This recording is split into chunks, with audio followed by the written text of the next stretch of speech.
여호와께서 회오리 바람으로 엘리야를 하늘로 올리고자 하실 때에 엘리야가 엘리사와 더불어 길갈에서 나가더니 엘리야가 엘리사에게 이르되 청하건대 너는 여기 머물라 여호와께서 나를 베델로 보내시느니라 하니 엘리사가 이르되 여호와께서 살아계심과 당신의 영혼이 살아있음을 두고 맹세하노니 내가 당신을 떠나지 아니하겠나이다 하는지라.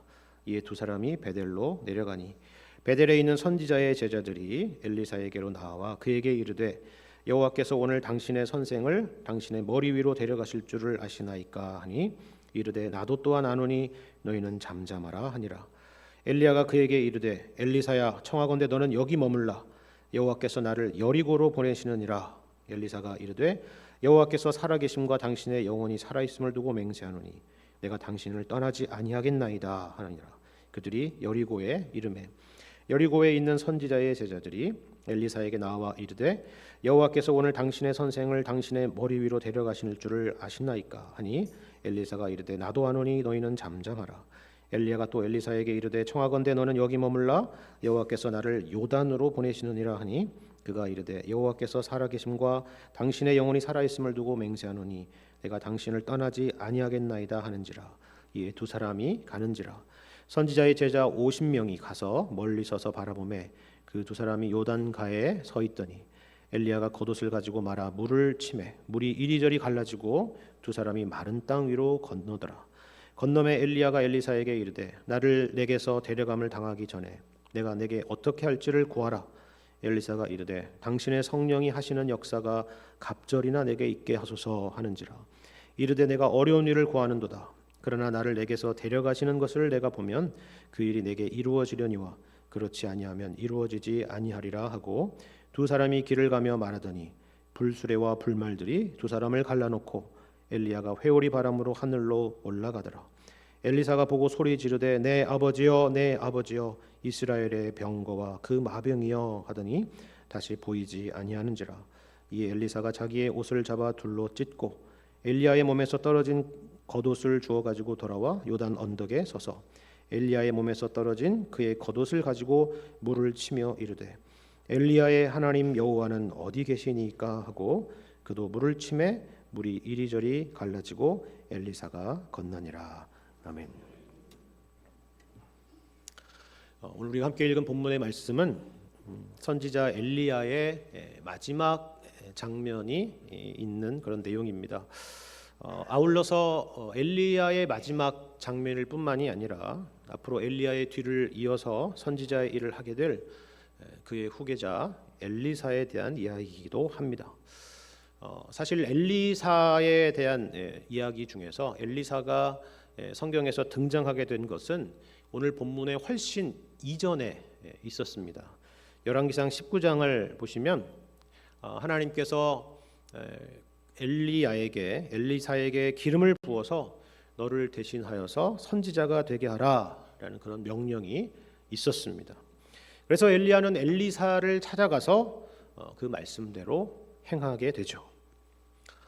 엘리사는 성경을 보면 상당한 부자였다는 것을 알 수가 있습니다. 성경에는 그가 엘리야를 만났을 때 12겨리 소를 앞세우고 밭을 갈고 있었다라고 이렇게 기록을 하고 있는데요. 12겨리 소라는 것은 12쌍의 소를 말합니다. 그러니까 총 24마리의 소를 이끌고 밭을 갈고 있었던 사람이 엘리사였다 하는 거죠. 지금으로 봐도 대단하지 않습니까? 그만큼 이 기업형 농장을 오늘날 하자면 기업형 농장을 소유했던 그런 거부였다는 것을 알 수가 있습니다. 그런데 더 놀라운 것은요, 그가 선지자로 부름을 받았을 때에 이 모든 것들을 다 뒤로 하고 엘리야를 따랐다 하는 것입니다. 소를 잡고 그리고 소의 기구를 불살라서 고기를 삶아 백성들과 함께 나누며 잔치하고 엘리야를 따르며 수종 들었다라고 열왕기상 19장에는 그렇게 말씀하고 있습니다. 소의 기구를 불살라서 고기를 삶아 백성들과 나눴다는 게 무슨 말이겠습니까?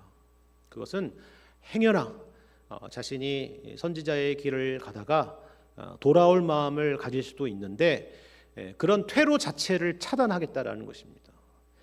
하나님의 부르심을 그처럼 따랐다라는 것이죠. 그런데 이것보다도 훨씬 더 놀라운 사실은 사실 그 다음에 있습니다. 이 부르심 이후에 오늘 본문에 이르기까지 18년이라는 약 20년 가까운 세월이 흘렀다라는 것입니다.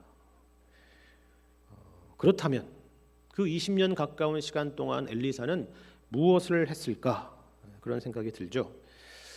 우리는 알질 못합니다. 왜냐하면 성경에 거기에 대한 아무런 기록이 없기 때문입니다.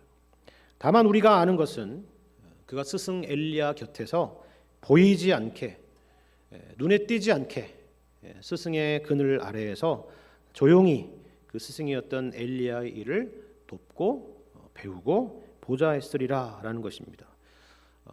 핵심은 특출난 일을 하지 않았다라는 사실입니다. 세상 앞에 아직 그렇게 공개적으로 등장하지 않았다라는 사실입니다. 무려 20년 동안 그런 시간을 보냈다라는 것이죠. 이 점이 중요한 부분입니다.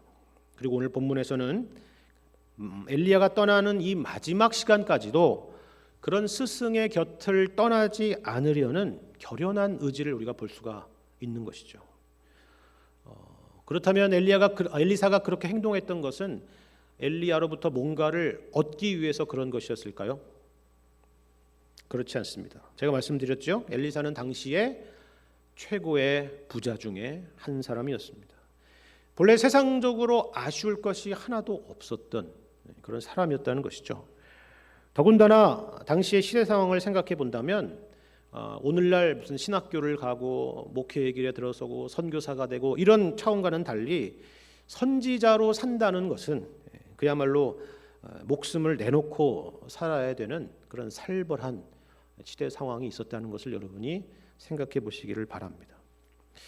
근데 그래도요, 오늘 본문의 9절을 보면 엘리야에게 이런 요구를 하지 않고 있습니까? 당신의 성령이 하시는 역사가 갑절이나 내게 있게 해달라고 간구하는 그런 내용을 볼 수가 있죠. 혹시 이것 때문이 아닐까라는 생각을 하실 수도 있을지 모르겠습니다. 그렇습니다. 그런데 여러분 보시는 것처럼 무엇을 구하고 있느냐면 성령의 역사를 구하고 있지 물질적이고 세속적이고 어떤 무슨 권력을 탐하고 하는 그런 것들을 구하고 있는 것이 아니라는 사실을 여러분이 주목해 보셔야 된다 하는 겁니다. 그리고 무엇보다 이 말은, 이 요구는 다른 것이 아니라 하나님께서 당신을 통해서 나를 선지자로 세우셨으니 그 일을 할 만한 능력을 달라고 구하고 있는 그런 장면이라 하는 것입니다. 그러면 왜 갑절이라는 표현을 썼을까요? 왜 2배라는 표현을 썼을까요? 이 말은 스승 엘리야의 능력의 2배를 달라는 그런 말이 아닙니다. 어느 제자도 그렇게 스승에게 요구할 수 있는 사람은 없는 것 같습니다. 물론 청출어람이라는 것이 있긴 하지만 그런 의미가 아니라 스승에게 나는 당신의 능력의 2배를 받기를 원합니다. 이렇게 요구할 수는 없는 것이죠. 이 말은 무슨 말이냐 하면요. 성경에서 보면 장자는 2배의 몫을 받습니다. 그렇죠. 예를 들어서 아들이 2명이 있다 그러면 둘째는 3분의 1을 상속하고요. 첫째는 3분의 2를 상속하게 되는 것입니다. 그런 의미의 2배입니다. 다시 말해서 아버지의 유업을 계승하는 그런 사람이라 하는 것입니다. 그러니까 다시 말해서 하나님께서 당신을 통해서 나를 부르셨으니 그 일을 감당하기 위한 능력을 지금 구하고 있는 것입니다. 이것은 솔로몬이 왕이 되어서 하나님께 지혜를 구한 것과 다르지 않습니다. 껍데기만 왕이 아니라 진짜 왕으로서 필요한 능력이 바로 지혜였기 때문이죠. 그러니까 솔로몬은 하나님이 저를 왕으로 세우셨으니 그 왕으로서의 필요한 능력을 구한 것과 같은 것입니다. 여러분 이것이 우리의 신앙이나 부르심과 얼마나 닮았는지를 한번 생각해 보시기를 바랍니다. 예수님을 진짜로 믿는다는 것은 혁명적인 일입니다. 기독교 신앙은 액세서리가 아닙니다. 우리가 죽을 때 천국에 갈 수 있는 천국 티켓을 얻는 것이 기독교 신앙이 아니죠. 전부 아니면 전무, 이것이 바로 예수님을 믿는 것입니다. 믿으시려면 똑바로 믿으셔야 된다라는 이런 말씀을 드리려는 것이 아닙니다. 강요가 아니라 정말 예수님이 우리의 마음의 중심에 계신다고 한다면 우리의 모든 생각, 우리의 모든 행동, 우리의 모든 목표, 우리의 모든 가치관, 이 모든 것들이 바로 예수님을 중심으로 좌우로 정렬을 하는 것입니다. 물론 완벽하다는 말이 결코 아닙니다. 우리는 이 땅에서 완벽할 수가 없습니다.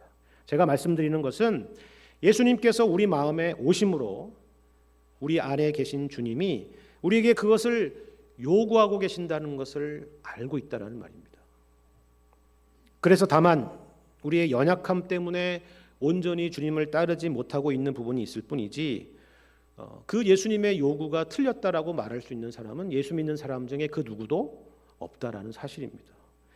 그래서 신자의 특징은 완벽함이 아니라 회개이고 성화인 것입니다. 여러분이 처음 예수님을 믿게 되었을 때를 여러분 생각해 보시길 바랍니다. 엘리사처럼 소를 잡고 농기구를 태우며 잔치를 벌였던 그런 기쁨과 결단과 다짐의 시간들이 있으셨을 것입니다. 주님을 따르는 것이 내 인생의 가장 복된 일이다. 나는 내일 주님이 부르셔도 여한이 없다라고 고백했던 그런 시간들이 있으셨을 것입니다. 시간도 물질도 그리고 재능도 아까워하지 않고 즐거이 주님께 드리던 그런 헌신의 시간들이 있으셨을 것입니다. 하지만 시간이 지나면서 처음에 믿었을 때 기대하고 생각했던 그런 신앙의 그림들, 놀라운 일들이 펼쳐지는 것이 아니라 마치 엘리사에게 있어서 18년이라는 그런 세월과 같은, 주님을 따르지만 정말 아무 일도 일어나지 않는 것 같은 그런 시간들을 보내신 분들이 계실 것입니다. 하지만 여러분 꼭 기억하십시오. 아무 일도 일어나지 않은 것이 아닙니다. 놀라운 일이 일어나고 또 일어났고 일어나고 있습니다. 여러분 엘리사를 생각해 보세요. 18년의 시간 동안 그 세상에 아무것도 부러울 것이 없었던 그 엘리사가 이 긴 시간 동안 선지자 엘리야를 따르고 지금도 오늘 본문의 말씀에서 보는 것처럼 떠나지 않겠노라고 엘리야의 바지를 붙잡고 있는 모습을 보는 겁니다. 엘리야는 선지자죠. 선지자는 하나님의 말씀을 대언하는 사람입니다. 우리에게 있어서 선지자라고 한다면 여러분이 갖고 계시는 하나님의 말씀, 성경 말씀일 것입니다. 여러분도 이 시간, 이 예배의 자리에 오신 것과 같이 그 숱한 어려운 시간, 그 숱한 힘겨운 세월들을 지나오시면서도 여전히 하나님의 말씀을 붙들고 계시고 주님 곁을 떠나지 않고 계시는 것입니다. 여러분 이게 결코 그냥 일어나는 일이 아니라는 사실을 기억하시기를 바랍니다. 주님께서 여러분 가운데 계시고 일하시는 일인 것입니다. 그리고 이 시간 동안 아무 일도 일어나지 않은 것이 아니라 그냥 18년과 같은 세월이 지나간 그런 흘려보낸 시간이 아니라 하나님께서는 이 모든 시간들을 통해서 우리 내면 가운데 주님 닮은 인격과 성품을 만들어가고 계셨다는 사실을 기억하시기를 바랍니다.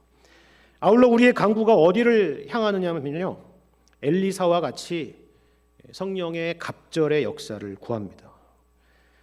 하나님의 자녀답게 살기를 구하고요, 주님 닮기를 구하는 것이 우리의 기도의 제목이 된 것입니다.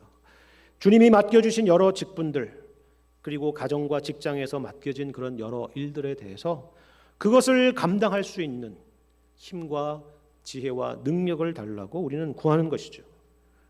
오늘 우리가 함께 읽은 이 말씀은 이러한 간구에 대한 응답인 것입니다. 오늘 본문의 엘리야는 아주 독특한 모습으로 엘리사의 곁을 떠나는 것을 볼 수가 있죠. 죽음을 경험하지 않고 회오리 바람을 타고 하늘로 올라갑니다. 우리는 이런 모습을 보면서 엘리야는 분명히 우리와는 다른, 정말 근본이 다른 특출나고 대단한 어떤 사람일 것이다 라는 생각을 갖게 될 것입니다. 하지만 성경이 우리에게 말하려고 하는 바는 정반대입니다. 야고보서의 말씀처럼 엘리야는 우리와 성정이 같은 사람입니다. 엘리야는 슈퍼맨이 아니라 우리와 같이 동일한 연약함 가운데 있었다라는 그런 말씀입니다. 물론 그렇다고 해서 엘리야가 행했던 사역이 무의미했다거나 그런 그의 인물됨에 무슨 결함이 있었다라고 말하려는 것은 아닙니다. 오늘 본문의 말씀만 여러분 보시더라도 엘리야가 살아있을 동안에 얼마나 대단한 존재였는가를 알 수가 있죠. 특별히 12절에서 엘리사가 엘리야에 대해서 말하는 내용을 보면 우리가 알 수가 있습니다. 엘리야를 뭐라고 표현하고 있느냐면 이스라엘의 병거와 마병이라 이렇게 했습니다. 여기 이 병거와 마병이라는 것은 쉽게 말해서 군사력을 말합니다. 무기를 말합니다. 가장 강력한 무기, 병거와 마병입니다. 그러니까 적의 침입을 방어하거나 적을 공격하는 무기를 말하는 것입니다. 그리고 특별히 고대에 있어서 이 군사력이라고 하는 것은 그 나라의 국력과도 같은 것이었습니다. 엘리야가 바로 이스라엘에게 있어서 그와 같은 존재였다라는 것입니다. 이스라엘을 바알 신앙으로부터 지키고 또 그것들을 격퇴해서 하나님 백성으로서의 정체성을 지켜내는 그런 존재였다라는 것이죠. 여러분 대표적으로 갈멜산에서 엘리야를 여러분 생각해 보시면 이해하실 수가 있을 것입니다. 바알 선지자와 아세라 선지자를 일거에 격퇴시킨 그런 대단한 선지자였다 하는 것입니다. 그러니까 이 엘리야를 이렇게 표현하는 것은 그냥 과장된 표현이거나 어떤 수사학적인 표현이 아니라 진정으로 이스라엘의 병거와 마병이었다라는 의미입니다. 그가 이스라엘을 영적으로만이 아니라 실질적으로 지켜냈던 그런 인물이다, 그런 의미입니다. 그러니까 오늘날로 하자면 엘리야는 이스라엘에게 있어서 핵무기와 같은 존재였다라는 그런 의미인 것입니다. 하지만 우리는 동시에 이처럼 대단해 보이는 모습 이면에 그의 연약한 모습도 고스란히 성경에서 우리에게 보여주고 있다는 사실을 기억하셔야 됩니다. 갈멜산 사건 이후에 엘리야는 우리가 생각했을 때 그런 엄청난 승리를 했기 때문에 어깨에 힘도 더 들어가고 더 왕성한 사역을 할 것이다 이런 생각을 하게 되지만 성경의 말씀을 보시면 오히려 위축된 모습으로 성경이 등장하는 것을 볼 수가 있습니다. 이세벨의 낯을 피해서 광야로 그리고 호렙산으로 도망했다는 것을 우리는 확인하게 되는 것입니다. 그리고 성경은 이 일에 대해서 어떻게 보면 엘리야에게 있어서는 굉장히 부끄러운 그런 일이겠지만 아주 성경은 이것을 상세하게 다루고 있다는 사실 또한 우리는 잊지 말아야 하는 것입니다. 그러면 거기서 무엇을 했습니까? 엘리야는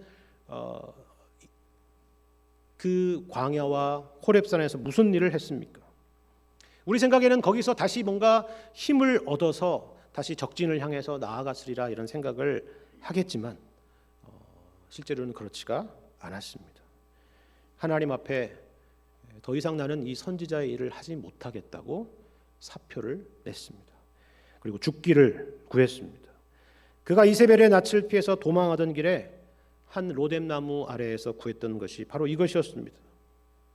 여호와여, 넉넉하오니 지금 내 생명을 거두시옵소서. 나는 내 조상들보다 낫지 못하니이다 라는 것이었습니다. 그리고 엘리야가 활동했던 시기에 여러분 열왕기상의 말씀을 읽어보시면 참 흥미로운 것이 무엇이냐면 엘리야가 등장했다가 또 사라졌다가 다시 또 나타났다가 사라지는 일들이 반복되었다라는 것입니다.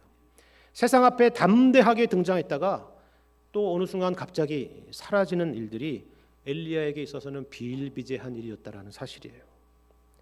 어쨌건 엘리야는 한편으로는 말 그대로 이스라엘의 병거와 마병 같은 존재로 그렇게 세상 앞에 당당하게 등장하기도 했다가 또 한편으로는 두려움 가운데 숨어 지내는 이런 양면의 모습이 존재했다는 것을 우리는 유추해 볼 수가 있는 것입니다. 하지만 특이한 것은 이것이죠.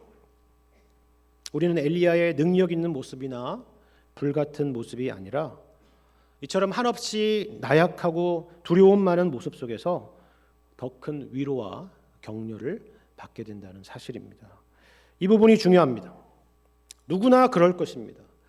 교회 안에서도 교회적으로나 세상적으로 정말 잘 나가는 사람, 도대체 저 사람에게는 무슨 근심도 없어 보이고 걱정도 없어 보이는 그런 형통한 일만 펼쳐지는 그런 사람, 거기다가 그러면 좀 교만하기라도 해야 될 텐데 그렇지도 않고 항상 겸손하고 신앙도 좋아서 매번 예배는 한 번도 빠진 적이 없고 심지어는 새벽 기도조차도 빠지지 않고 그렇게 열심으로 신앙생활을 해오는 그런 성실한 사람, 그리고 항상 옳은 말만 하는 사람, 모든 게 흐트러짐도 없고 완벽해 보이는 사람, 만일 그런 분이 우리 교회에 계신다고 한다면 우리 생각에는 그런 사람들 곁에는 수많은 사람들이 있을 거라고 생각이 되는데 실상은 그렇지 않은 경우가 참 많이 있죠. 저 사람은 나와 다른 사람이야, 나와 다른 길을 가는 사람이야, 이렇게 생각할 것입니다. 오히려 그 반대의 경우인 사람에게 늘 연약함을 고백하고 늘 주님을 의지하는 사람에게 우리는 많은 위로를 받는 것입니다.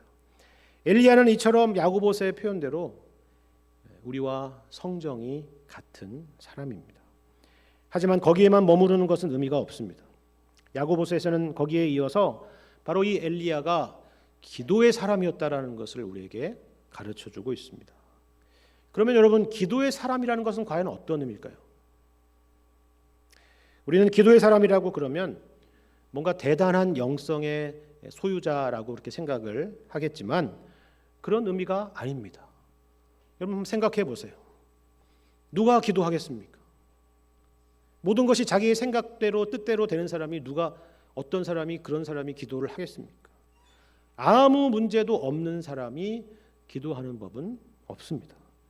기도의 사람이라는 것은요, 말 그대로 하나님을 의지하는 사람을 말합니다. 연약함이 있지만 우리와 성정이 같은 사람이지만 거기에 머무르거나 거기에서 좌절하지 않고 그렇기 때문에 하나님을 더욱더 의지하고 주님을 믿으며 살아가야 된다. 그런 말씀이고 그런 교훈을 야고보서에서는 우리에게 말씀하는 것입니다.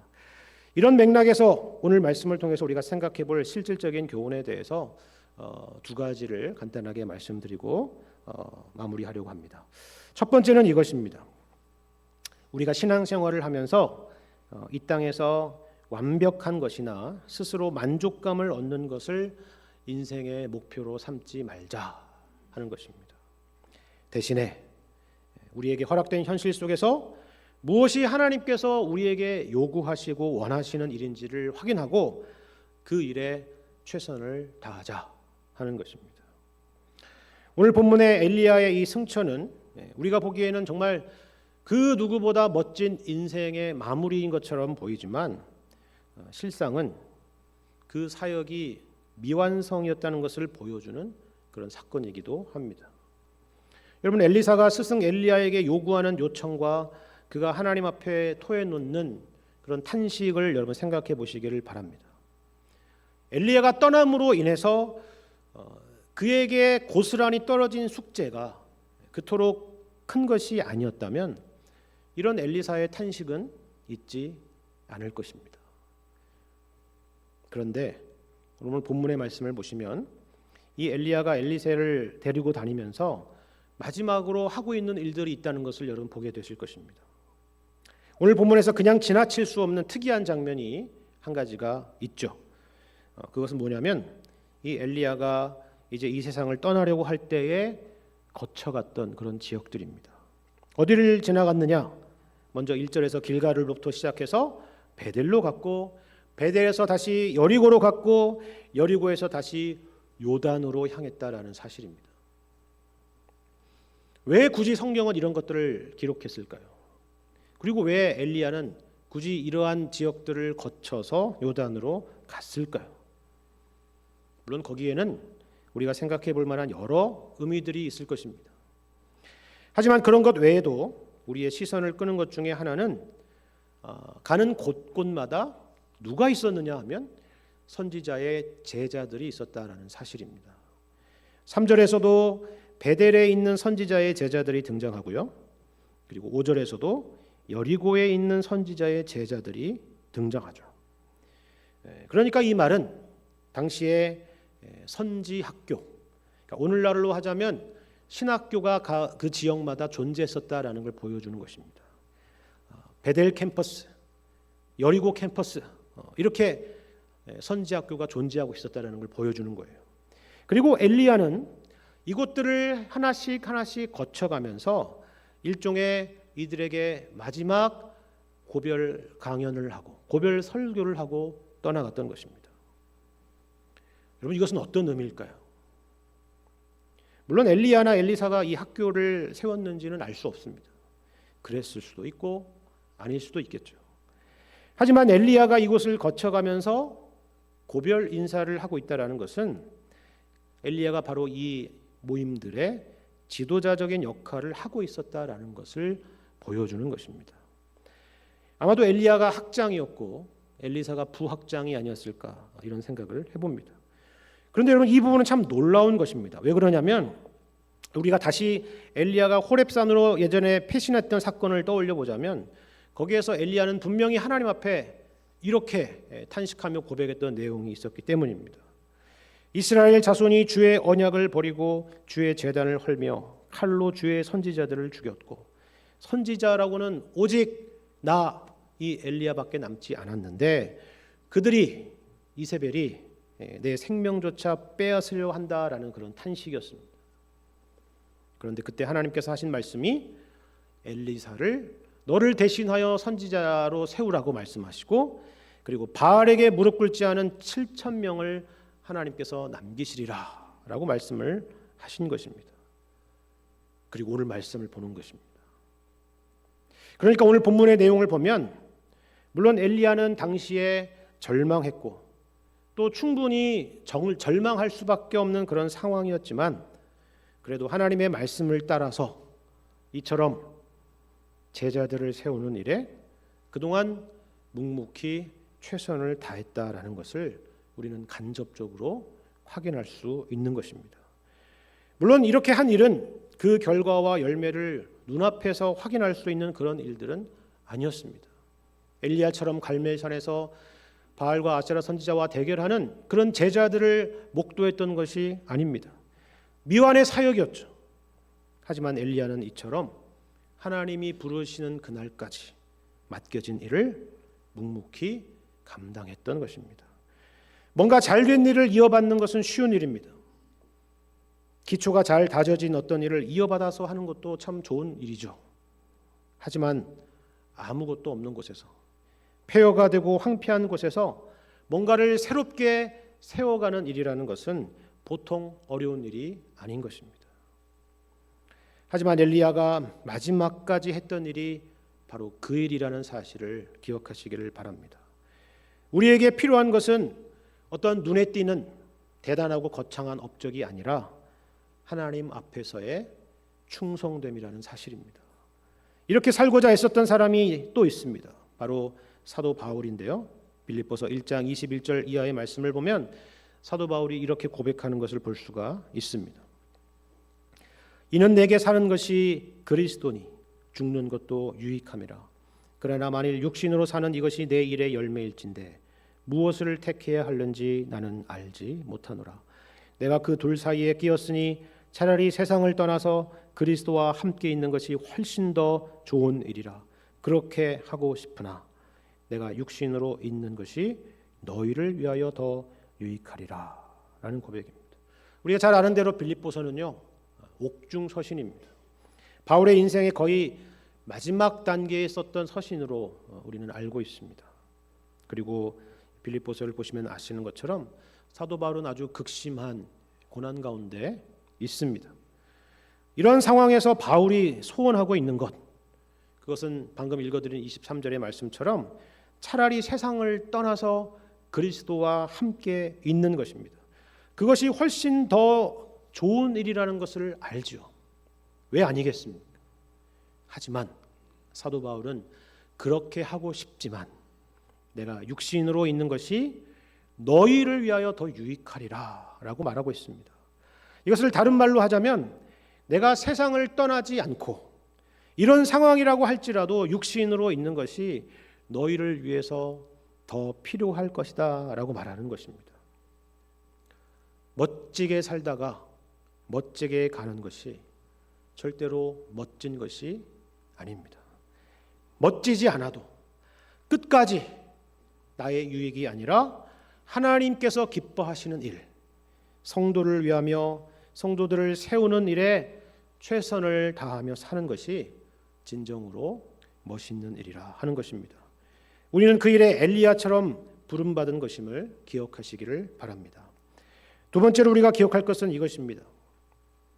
하나님의 사역에는 제한이 없다, 한계가 없다라는 사실입니다. 앞서서는 엘리야의 입장에서 보았다면 이번에는 엘리사의 입장에서, 선지자의 제자들의 입장에서, 이스라엘의 입장에서, 남은 자들의 입장에서 여러분 생각해 보시기를 바랍니다. 이들은 아버지 같은 스승을 잃었습니다. 이스라엘의 병거와 마병을 잃었습니다. 그런데 사실 잃었다라기보다는 더 정확하게 말씀을 드리자면 하나님이 데려가신 것입니다. 우리는 보통 언제 하나님이 우리 가운데 계시지 않는다라고 생각을 합니까? 한편으로는 나의 주변 상황이 악화되고 있을 때 우리는 그런 생각을 할 것입니다. 당시의 북이스라엘 시대는 말씀드린 것처럼 암울한 시대입니다. 비록 이스라엘의 바알 신이는 바알 우상을 공식적으로 들여왔던 아합 왕은 죽게 되었지만 여전히 우상 숭배는 만연하고 그 영향은 여전했기 때문에 그렇습니다. 이처럼 아무것도 변하지 않는 것 같은 그런 현실을 우리가 만나게 될 때에 우리는 하나님이 계시지 않는 것 같은 그런 생각을 하는 것입니다. 또 다른 한편으로는 이런 절망적인 상황 속에서 그나마 의지하고 지냈던 사람이 사라졌을 때일 겁니다. 상황이 악화되어도 함께 의지하고 나눌 수 있는 사람이 있다면 견딜만 합니다. 하지만 의지하던 사람이 그 누구건 간에, 그것이 친구건 가족이건 선배건 스승이건 간에 그들이 사라진다면 우리는 깊은 절망에 빠질 것입니다. 오늘 본문에서 3번씩이나 반복되는 엘리사의 표현은 바로 이것입니다. 내가 여호와께서 살아계심과 당신의 영혼이 살아있음을 두고 맹세하노니 당신을 떠나지 아니하겠나이다. 하지만 우리가 보시는 것처럼 이러한 엘리사의 다짐이 무색하게도 하나님은 엘리야를 데리고 가버리셨습니다. 그러니까 엘리야의 하나님은 어디 계시니까? 라는 이러한 엘리사의 고백은 이런 암담한 현실을 탄식하는 일과 동시에 앞으로 엘리야 없이 이처럼 악한 세상 속에서 어떻게 과연 살아갈 수 있을까라는 그런 마음이 담겨 있는 표현인 것입니다. 하지만 하나님께서 이 모든 것을 알고 있음에도 엘리야를 데려가신 것은 여기에 중요한 의도가 있다라는 사실을 우리는 기억을 해야 합니다. 오늘 본문에 등장하는 기적이 하나 있습니다. 엘리야의 겉옷을 말아서 요단강 물을 치니까 요단강 물이 갈라져서 마른 땅을 건너게 되었다라는 그런 사건입니다. 이 사건을 보면 누구나 이 사건이 이스라엘 백성들과 함께 모세가 홍해를 건넜던 사건, 그리고 이스라엘 백성과 함께 여호수아가 요단강을 건넜던 사건을 떠올리게 될 것입니다. 바로 그것이 오늘 본문이 우리에게 하시는 말씀인 것입니다. 모세와 함께 하셨던 하나님께서 여호수아와 함께 하셨던 하나님이신 것처럼 엘리야와 함께 하셨던 하나님께서 엘리사와 함께 하시고 또한 그 동일한 하나님께서 우리와 함께 하신다라는 사실입니다. 다시 말해서 하나님의 능력은 어떤 특정한 시대나 특정한 인물에 국한되거나 제한되지 않는다라는 사실입니다. 과거에 일하셨던 하나님께서 오늘날 우리 가운데서도 동일하게 일하고 계시다는 사실을 오늘 본문의 말씀에서 우리에게 가르쳐 주시는 것입니다. 하나님께서는 여전히 당신의 백성들을 구원하시고 거룩하게 하시고 모든 악의 세력으로부터 보호하시고 또 저들을 하나님께로 돌이키시고 인도하신다라는 사실입니다. 그것은 모세 시대에만 국한된 것이 아니고 엘리야의 시대에만 국한된 것이 아니고 예수님의 시대나 사도들의 시대에만 국한된 것이 아니고 루터나 칼빈의 종교개혁 시대에만 국한된 것이 아니고 어떤 부흥의 시대에만 국한된 것도 아니라는 사실입니다. 우리는 성경의 어떤 특별한 인물이나 아니면 교회의 역사 가운데 어떤 특정한 사람을 우상화시키기 쉬운 존재입니다.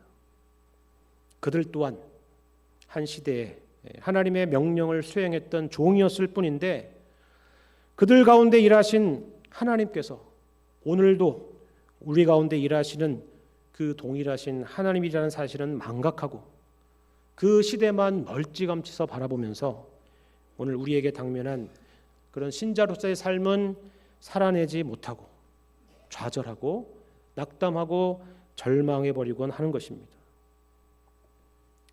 하나님께서 엘리야를 엘리사의 눈앞에서 데려가 버리셨습니다. 누가 데려가셨다고요? 하나님이 데려가셨습니다. 그것은 우리를 절망 가운데 떨어뜨리시기 위한 것이 아닙니다. 오히려 우리에게 소망을 주시려는 것입니다. 한 사람이 아니라 오직 하나님에게만, 오직 예수 그리스도에게만 초점을 두는 것이 우리가 이 악한 세상 가운데 살아갈 수 있는 유일한 길이기 때문입니다. 15절에 엘리야의 성령이 하시는 역사가 엘리사 위에 머물렀다라는 말씀이 있습니다. 그렇습니다. 엘리야의 성령이 하시는 역사가 오늘날 우리 가운데서도 동일하게 역사하는 것입니다. 하나님께서는 우리가 이 믿음을 갖기를 원하시는 것입니다. 엘리야는 데려감을 당했고 많은 믿음의 선진들도 데려감을 당했지만 하나님의 능력과 은혜는 여전히 우리 가운데 있는 것입니다. 아니 더 정확히 말해서 하나님은 성령으로 언제나 우리 가운데 계십니다. 이 사실을 항상 기억하시기를 바랍니다. 엘리야의 마지막 여정을 통해서 하나님께서 우리를 부르시고 우리에게 맡겨주신 사명이 무엇인지를 다시 한번 생각해 보시기를 바랍니다. 폼나고 멋있고 완벽한 일로 끝날 일이 아니어도 좋습니다. 주님은 큰 일을 할 사람을 찾으시는 것이 아니라 작은 일이라도 충성할 사람을 원하십니다. 또한 어떤 상황과 형편 속에서도 주님이 우리와 함께 하신다는 사실을 믿고 살아가는 사람들을 원하십니다. 세상 끝날까지 너희와 항상 함께 있으리라 라고 약속하신 주님이십니다. 오늘 이 말씀과 교훈을 기억하시고 어떤 상황과 형편 속에서도 이 약속을 붙들고 주님 의지하시며 승리하며 사시는 여러분과 제가 되기를 주님의 이름으로 간절히 축원합니다.